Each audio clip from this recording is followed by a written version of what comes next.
Chapter 6. When Our Friends Risk Their Lives. 25th of November.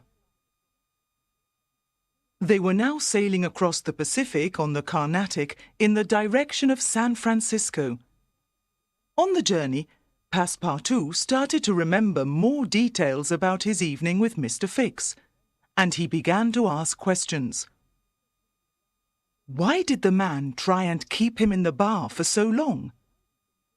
Why was he doing the exact same journey as them? It wasn't an unusual route, but why did he also want to do it so quickly? Was he following them? I'm going for a walk. I believe Mrs. Aouda will join me. I'll see you in the morning at 7:15, said Phileas Fogg, interrupting his manservant's thoughts.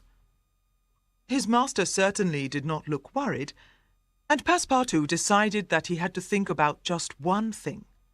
His master had to win his bet. In the next few days, it became clear that Mrs. Aouda was very close to Phileas Fogg. He, on the other hand, did not seem to notice the beautiful lady by his side. When they arrived in San Francisco, he made a note in his diary. Tuesday, 2 hours ahead. Wednesday, 3 hours behind. Thursday, arrived in San Francisco on time. The same evening, at exactly 6 o'clock, our adventurers left San Francisco to travel to New York.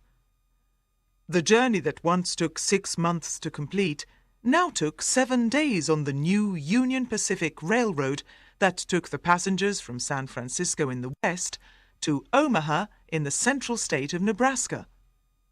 From there, Phileas Fogg hoped to continue to New York for the final part of their journey, crossing the Atlantic to England on the 11th of December. On the train, Passepartout sat next to Inspector Fix, but he did not want to talk to him. He was still confused by his behaviour in the bar, and he did not like him. After just 1 hour, it started to snow. Fortunately, the snow did not slow down the train. However, about 9 o'clock the next morning, the train stopped. To their amazement, it was not because of the snow, but because hundreds of buffaloes were crossing the tracks in front of the train. Passepartout became very impatient. I can't believe this, he shouted. This country has a modern railway, and the train must stop for a group of animals. The train driver told them he had no choice. The buffaloes were not moving, and they could damage the engine. They had to wait until the buffaloes moved across the tracks 3 hours later. As they went through the mountains in Wyoming, Phileas Fogg taught Mrs. Aouda how to play cards. Mrs. Aouda was a very patient learner, and they were soon so occupied with their games that they did not even seem to notice the deep ravines below them. Passepartout was looking out of the window, thinking about the bet, when he almost hit the seat in front of him. The train stopped suddenly and gave several loud whistles. He got up to see what the problem was.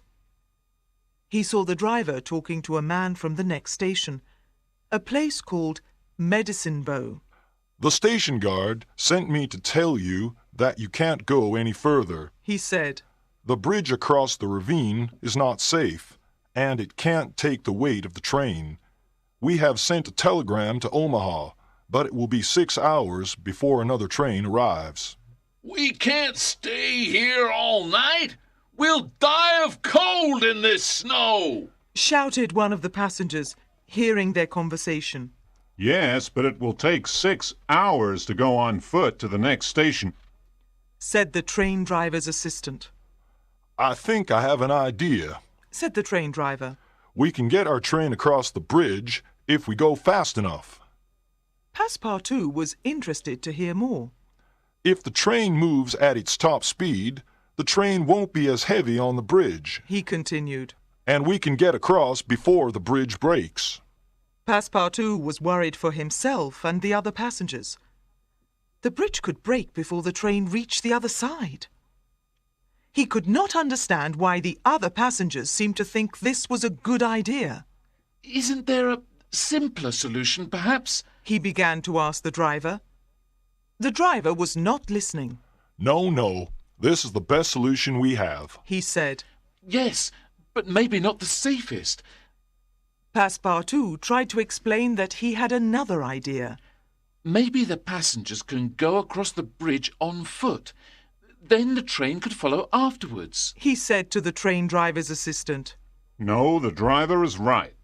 If we go at top speed, we can get across the bridge. The train's leaving, cried his assistant. The train driver blew the whistle and the train went back along the tracks about 2 kilometers. Then he blew the whistle again. The train moved faster and faster as it came closer to the bridge. In what seemed like minutes, or maybe it was only a few seconds, they were over on the other side, just in time to see the bridge fall into the deep ravine behind them.